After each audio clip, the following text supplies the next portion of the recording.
এবার মেধা নিষ্ক্রমণটা নিয়ে কথা বলছিলাম, তো মেধা নিষ্ক্রমণ তো পরে, তারও আগের থেকে তো রাজ্যে শুরু হয়েছে শিল্প নিষ্ক্রমণ।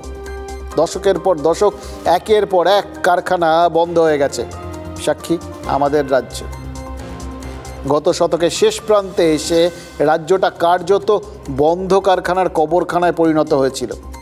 রাজনীতির অবদান আমাদের জীবনে প্রচুর, আমাদের রাজ্যের ক্ষেত্রে তো প্রচুর।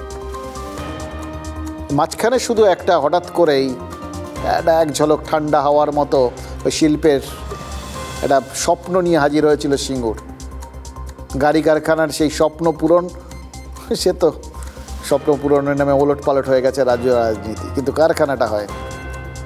এবারে রাজ্যে ভোটের আগে ফের এক গাড়ি কারখানার স্বপ্ন উস্কে উঠেছে। না, টাটার 1 লাখি গাড়ি কারখানা আর নয়, এবার রাজ্যে ইলেকট্রিক গাড়ি কারখানার স্বপ্ন দেখিয়ে গেছেন স্বয়ং প্রধানমন্ত্রী নরেন্দ্র মোদী। কি বলেছেন? বিজেপি ক্ষমতা এলে তিনি দেখতে চান রাজ্যে ইভি কারখানার পরিকাঠামো গড়ে উঠুক।